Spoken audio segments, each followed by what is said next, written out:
जय श्री कृष्ण। राधे राधे। दोस्तों, स्वागत है आपका हमारे चैनल सीताराम हिंदी शिक्षाप्रद कहानियां पर।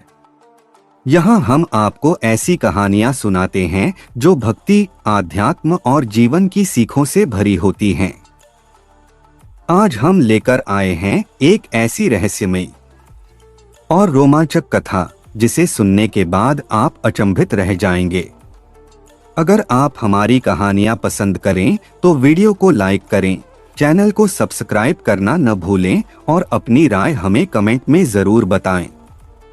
आधी ब्याही और आधी कुंवारी स्त्री का अद्भुत प्रसंग। रामायण का एक अनोखा रहस्य। रामायण भारतीय संस्कृति का एक ऐसा महाकाव्य है जिसमें असंख्य पात्र, कथानक और अनगिनत गूढ़ रहस्य छिपे हुए हैं। इस ग्रंथ में हर पात्र, हर घटना के पीछे एक गहरी सीख और संदेश छिपा है। परंतु रामायण में एक ऐसा प्रसंग भी है जिसे सुनकर कोई भी चकित रह जाए। यह कथा है उस स्त्री की जो आधी ब्याही हुई थी और आधी कुंवारी। यह रहस्यपूर्ण कथा रामायण के उन कम चर्चित प्रसंगों में से एक है जो मानवीय बुद्धि और धैर्य की परीक्षा लेते हैं। प्रारंभ। अयोध्या के अज्ञात प्रसंग। रामायण की कथा का मूल केंद्र अयोध्या है, जो अपने समय का एक महान और सुव्यवस्थित नगर था। राजा दशरथ के 4 पुत्र राम, लक्ष्मण, भरत और शत्रुघ्न इस नगर के गौरव थे। रामायण का मुख्य कथाक्रम तो श्री राम, सीता और रावण के इर्द गिर्द घूमता है, लेकिन अयोध्या में कई ऐसी घटनाएं घटीं जो मुख्य कथा से बाहर रह गईं। यह कथा भी उन्हीं में से एक है। कहानी की शुरुआत होती है राजा जनक के राज्य मिथिला से। जनक की पुत्री सीता का स्वयंवर आयोजित होने वाला था। पूरे आर्यावर्त से राजकुमार, राजा और वीर योद्धा स्वयंवर में भाग लेने के लिए आ रहे थे। लेकिन मिथिला के राजमहल में एक घटना ने सभी को स्तब्ध कर दिया। जनक की सभा में एक रहस्यमयी स्त्री प्रकट हुई जिसकी वेशभूषा, चाल ढाल और उपस्थिति में कुछ ऐसा था जो सभी को असमंजस में डाल रहा था। रहस्यमयी स्त्री का परिचय। वह स्त्री बड़ी ही सुंदर, सौम्य और तेजस्वी थी, परंतु उसकी उपस्थिति में एक अनोखा विरोधाभास था। उसने एक ओर तो अपनी मांग में सिंदूर लगाया हुआ था जो यह दर्शाता था कि वह ब्याही हुई है, लेकिन दूसरी ओर उसके हाथ में कुंवारी कन्याओं के लिए उपयुक्त चूड़ियां थीं। उसकी उम्र और वेशभूषा भी इस बात का संकेत देती थी कि वह ना तो पूरी तरह विवाहित थी और ना ही पूरी तरह कुंवारी। सभा में उपस्थित जनमानस के लिए यह बात पूरी तरह अचंभे का विषय बन गई। जब राजा जनक ने उससे उसका परिचय पूछा तो उसने कहा, मेरा नाम विंध्यावती है। मैं ऐसी स्त्री हूं जो आधी ब्याही हुई हूं और आधी कुंवारी। मेरे जीवन का रहस्य एक श्राप और वरदान का परिणाम है। यदि आप मेरे इस रहस्य को जानना चाहते हैं तो आपको धैर्य रखना होगा और मेरी पूरी कहानी सुननी होगी। विंध्यावती की कथा। प्रारंभिक जीवन। विंध्यावती का जन्म विंध्य पर्वत के निकट एक तपस्वी परिवार में हुआ था। उसके पिता एक प्रसिद्ध ऋषि थे जो प्रकृति के समीप रहकर तपस्या करते थे। विंध्यावती बचपन से ही असाधारण थी। उसकी सुंदरता और बुद्धिमत्ता पूरे क्षेत्र में प्रसिद्ध थी, लेकिन उसका जीवन एक विचित्र घटना के कारण बदल गया। एक दिन जब विंध्यावती अपनी सहेलियों के साथ वन में क्रीड़ा कर रही थी, तभी वहां एक तपस्वी ऋषि आए। उनका नाम ऋषि दुर्वासा था, जो अपने क्रोध और कठोर तप के लिए प्रसिद्ध थे। विंध्यावती की अनजाने में हुई एक भूल के कारण ऋषि दुर्वासा क्रोधित हो गए। उन्होंने विंध्यावती को श्राप दिया, तुम अपने जीवन में कभी पूरी तरह विवाह नहीं कर पाओगी। तुम हमेशा आधी ब्याही और आधी कुंवारी बनी रहोगी। यह सुनकर विंध्यावती और उसकी सहेलियां भयभीत हो गईं।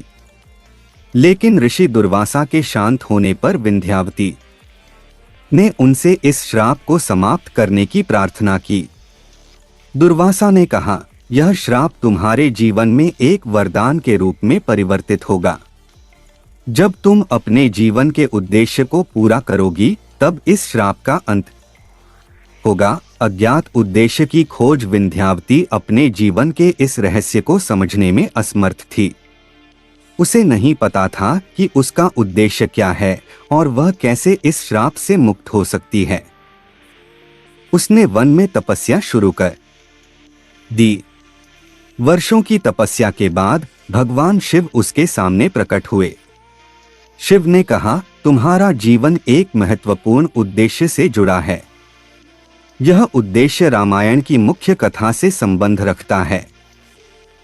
तुम अयोध्या जाओगी जहां तुम्हारा मिलन श्री राम से होगा। उनके साथ तुम्हारे जुड़ाव से तुम्हारा श्राप समाप्त होगा। विंध्यावती ने शिव की आज्ञा मानी और अयोध्या की ओर प्रस्थान किया। लेकिन उसके जीवन की इस यात्रा में कई और रहस्यमयी घटनाएं घटने वाली थीं। स्वयंवर में विंध्यावती का आगमन। जब विंध्यावती मिथिला पहुंची तब सीता का स्वयंवर आयोजित हो रहा था। स्वयंवर के लिए आए राजाओं और राजकुमारों के बीच उसकी उपस्थिति ने सभी का ध्यान खींचा। उसकी अजीब स्थिति और व्यक्तित्व ने सभी को प्रश्नों से भर दिया। स्वयंवर में उपस्थित ऋषि और मुनि भी इस बात को समझने में असमर्थ थे कि वह कौन है और यहाँ क्यों आई है। जब श्री राम ने शिवधनुष को डोट उठाया और उसे तोड़कर सीता के साथ विवाह का अधिकार प्राप्त किया, तब विंध्यावती ने अचानक घोषणा की, यह वह क्षण है जिसके लिए मैं यहाँ आई हूँ। मेरा उद्देश्य अब पूरा होने वाला है, लेकिन इसके लिए मुझे श्री राम के पास जाना होगा और उन्हें अपनी सच्चाई बतानी होगी। सभा में मौजूद सभी लोग अचंभित थे। क्या श्री राम ने विंध्यावती की बात सुनी? क्या उसका श्राप समाप्त हुआ? और उसका आधी ब्याही और आधी कुंवारी होने का रहस्य क्या था? इस कथा का अगला भाग और भी रोमांचक और रहस्यपूर्ण होगा। अगले भाग के लिए जुड़े रहिए। विंध्यावती के इस कथन ने सभा में उपस्थित सभी लोगों को स्तब्ध कर दिया। अब सभी की निगाहें श्री राम और विंध्यावती की ओर थीं। लेकिन क्या विंध्यावती का श्राप समाप्त होगा? क्या श्री राम उसकी सच्चाई को स्वीकार करेंगे? और विंध्यावती का आधी ब्याही और आधी कुंवारी होने का रहस्य क्या है? इस रहस्यपूर्ण कथा का अगला भाग और भी अधिक रोमांचक और चौंकाने वाला है। रहस्य से पर्दा उठाने के लिए पढ़ते रहिए अगले भाग में।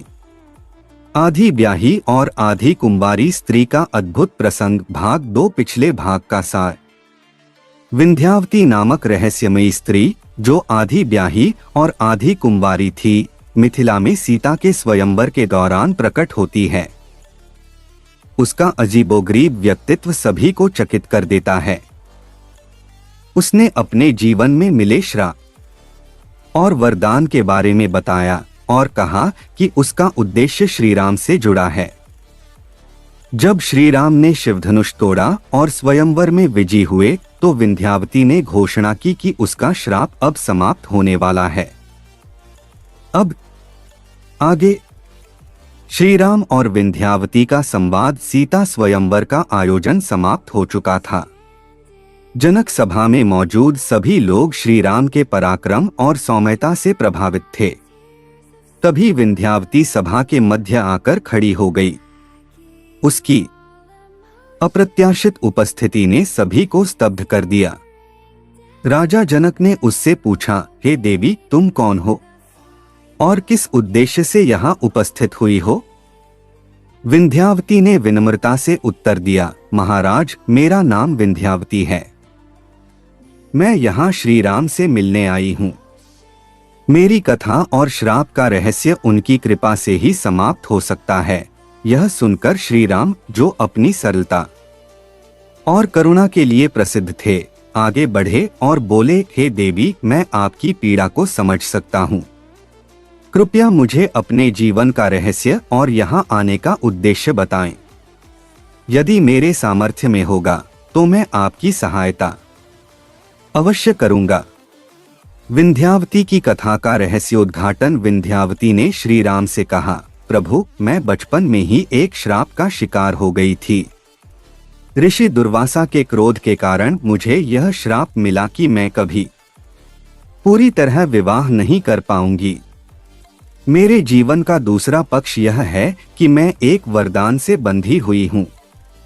भगवान शिव ने मुझे बताया था कि मेरे इस श्राप का अंत तब होगा जब मैं अयोध्या के राजकुमार श्री राम से मिलूंगी। आप ही मेरे उद्धारक हैं।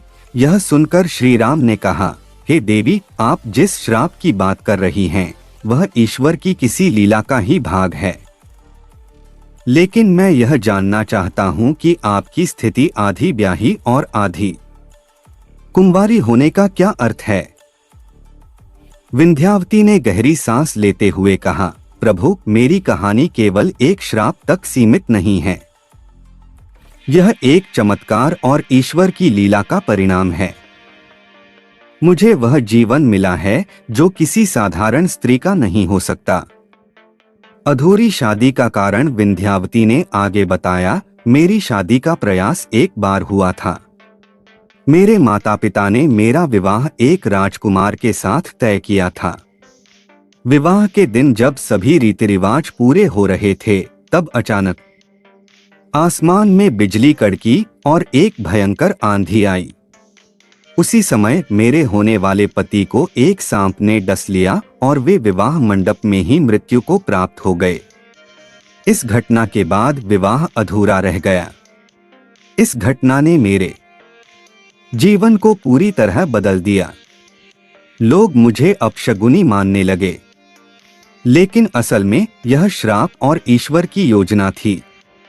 मुझे समझ नहीं आया कि मेरा जीवन अधूरा क्यों रह गया। तभी मैंने तपस्या की और भगवान शिव ने मुझे बताया कि यह सब श्री राम से मेरे जुड़ाव के लिए हो रहा है। श्राप समाप्ति की शर्त। श्री राम ने ध्यानपूर्वक विंध्यावती की बात सुनी। उन्होंने कहा, देवी, यदि यह भगवान शिव की इच्छा है कि आपका श्राप मुझसे जुड़ा है तो मैं आपकी सहायता करने के लिए तत्पर हूँ। कृपया यह बताएं कि मैं आपके लिए क्या कर सकता हूँ। विंध्यावती ने उत्तर दिया, प्रभु, मुझे केवल आपका आशीर्वाद चाहिए। आपका आशीर्वाद और सत्य का मार्ग ही मेरे जीवन को पूर्ण करेगा। श्री राम ने अपनी दिव्य दृष्टि से देखा कि विंध्यावती का जीवन वास्तव में ईश्वर की योजना का भाग है। उन्होंने कहा, देवी, आपकी तपस्या और आपकी सत्यनिष्ठा ही आपको मुक्त करेगी। मैं आपको यह आशीर्वाद देता हूं कि आपका श्राप अब समाप्त होगा। आप अपनी आत्मा में पूर्णता का अनुभव करेंगी। श्राप से मुक्ति। श्री राम के आशीर्वाद के साथ विंध्यावती के शरीर और आत्मा में एक अद्भुत परिवर्तन हुआ। वह अब पूरी तरह मुक्त हो गई। उसका आधा विवाहिता और आधा कुंवारी होने का रहस्य समाप्त हो गया। सभा में उपस्थित सभी लोग इस घटना को देखकर आश्चर्यचकित रह गए। विंध्यावती ने श्री राम को डोट प्रणाम करते हुए कहा, प्रभु, आपने मेरे जीवन को नया अर्थ दिया है। मैं आपकी कृपा के लिए सदा आभारी रहूंगी। अब मैं अपने जीवन को भक्ति और तपस्या में समर्पित करूंगी। विंध्यावती का तपस्वी जीवन। श्राप से मुक्त होने के बाद विंध्यावती ने जीवन में विवाह का विचार त्याग दिया। वह एक तपस्विनी बनकर विंध्य पर्वत पर रहने लगी। उसके तप और भक्ति से वह क्षेत्र पुनः पवित्र हो गया। श्री राम के आशीर्वाद से विंध्यावती की कहानी एक उदाहरण बन गई कि भक्ति, सत्य और ईश्वर की कृपा से कोई भी बाधा दूर की जा सकती है। इस कथा का अगला भाग और भी रोमांचक और रहस्यपूर्ण होगा। अगले भाग के लिए जुड़े रहिए। आधी ब्याही और आधी कुंवारी स्त्री का अद्भुत प्रसंग भाग 3। पिछले भाग का सार। विंध्यावती, जो श्राप और वरदान से बंधी हुई थी, श्री राम के आशीर्वाद से अपने श्राप से मुक्त हो गई। उसने अपने जीवन को भक्ति, और तपस्या के लिए समर्पित कर दिया। लेकिन उसकी यात्रा और कहानी यहीं समाप्त नहीं होती। उसका तपस्वी जीवन, उसकी भक्ति और ईश्वर के प्रति उसकी आस्था ने एक नए अध्याय की शुरुआत की, जो रामायण की मुख्य कथा से भी जुड़ता है। अब आगे। विंध्यावती का तपस्वी जीवन। विंध्य पर्वत पर स्थित एक गुफा में विंध्यावती ने अपना आश्रम बनाया। उसने पूरी तरह सांसारिक जीवन से अलग होकर तपस्या शुरू की। उसकी भक्ति और तपस्या इतनी गहन थी कि उस क्षेत्र में सभी लोग उसे देवी के रूप में मानने लगे। समय बीतता गया, लेकिन विंध्यावती का नाम और उसकी प्रसिद्धि दूर दूर तक फैल गई। ऋषि, मुनि और अन्य तपस्वी उसके पास आकर उसका आशीर्वाद लेने लगे। वह सभी को यह सिखाती कि भक्ति, तप और सत्य के मार्ग पर चलने से किसी भी बाधा को पार किया जा सकता है। रावण से विंध्यावती का सामना। जब विंध्यावती अपने तप में लीन थी, उसी दौरान एक दिन एक असुर उसकी गुफा के पास आया। वह असुर कोई और नहीं बल्कि रावण का गुप्तचर था। रावण ने उसे राम से जुड़ी हर जानकारी एकत्रित करने के लिए भेजा था। असुर ने विंध्यावती के बारे में सुना था और वह उसकी शक्तियों को जानने के लिए वहां पहुंचा। उसने विंध्यावती को तपस्या करते हुए देखा और उसे चुनौती दी, हे तपस्विनी, मैं रावण का दूत हूं। मैं यहाँ यह देखने आया हूं कि क्या तुम सच में इतनी शक्तिशाली हो जितना लोग कहते हैं। यदि तुम्हारी तपस्या में शक्ति है तो मुझे परास्त करके दिखाओ। विंध्यावती ने अपनी आंखें खोलीं और शांत स्वर में कहा, शक्ति का प्रदर्शन केवल अहंकारियों का काम है। जो सच्चा तपस्वी होता है वह अपने तप की शक्ति का प्रयोग केवल सत्य और धर्म की रक्षा के लिए करता है। यदि तुम मुझे बाधित करोगे तो तुम्हारा विनाश निश्चित है। असुर का अंत। असुर ने विंध्यावती की चेतावनी को अनसुना किया और उसके तपस्थल को नष्ट करने का प्रयास किया। तभी विंध्यावती ने अपनी आध्यात्मिक शक्ति का प्रयोग किया। उसने अपनी तपस्या से अर्जित दिव्य ऊर्जा से असुर का विनाश कर दिया। इस घटना के बाद विंध्य पर्वत पर और भी अधिक शांति और पवित्रता फैल गई।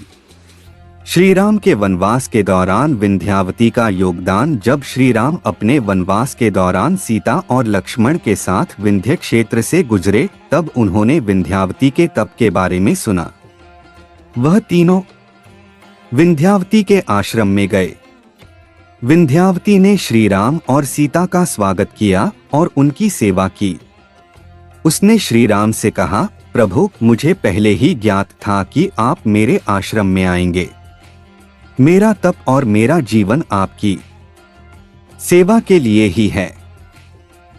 कृपया मुझे बताएं कि मैं आपकी किस प्रकार सहायता कर सकती हूँ। श्री राम ने उत्तर दिया, हे देवी, आपका तप और भक्ति हमारे लिए प्रेरणा है। आप धर्म और सत्य के मार्ग पर चलने वालों के लिए एक उदाहरण हैं। आपका आशीर्वाद ही हमारे लिए पर्याप्त है। विंध्यावती का दिव्य योगदान। विंध्यावती ने श्री राम को अपनी तपस्या से अर्जित दिव्य औषधियां और वस्त्र प्रदान किए, जो उन्हें वन में रहने के दौरान सुरक्षा और शक्ति प्रदान कर सकें। उसने सीता को भी यह सिखाया कि कठिन परिस्थितियों में कैसे धैर्य और भक्ति का पालन करना चाहिए। इसके बाद श्री राम ने विंध्यावती को प्रणाम किया और कहा, आपके आशीर्वाद और तपस्या का फल इस क्षेत्र के हर व्यक्ति को मिलेगा। आप सच्चे धर्म और भक्ति का प्रतीक हैं। विंध्यावती की दिव्य मुक्ति। श्री राम के जाने के बाद विंध्यावती ने अपनी तपस्या को और अधिक गहन कर दिया। एक दिन उसकी तपस्या ने इतना प्रभाव डाला कि स्वयं भगवान विष्णु उसके सामने प्रकट हुए। उन्होंने कहा, हे देवी, तुम्हारा जीवन भक्ति, तप और सेवा का आदर्श है। अब तुम्हारे इस शरीर का समय समाप्त हो चुका है। तुम अब दिव्य लोक में स्थान प्राप्त करोगी। इस प्रकार विंध्यावती ने अपने भौतिक शरीर का त्याग किया और दिव्य लोक में चली गई। कथा का संदेश विंध्यावती की कहानी यह सिखाती है कि कठिनाइयों और श्रापों को भी तप, धैर्य और भक्ति के माध्यम से आशीर्वाद में बदला जा सकता है। उसका जीवन यह दर्शाता है कि सच्चे कर्म और ईश्वर की कृपा से कोई भी व्यक्ति अपने जीवन के उद्देश्य को पूरा कर सकता है। दोस्तों, अगर आपको यह कहानी पसंद आई हो तो जय श्री राम लिखकर हमें बताएं। अगली कड़ी में हम इस रहस्य से पर्दा उठाएंगे और आपको बताएंगे कि विंध्यावती का भाग्य क्या था। चैनल को सब्सक्राइब करें, वीडियो को लाइक करें और कमेंट में जरूर बताएं कि आप इस कहानी का अगला भाग सुनना चाहते हैं। जय श्री कृष्ण। राधे राधे।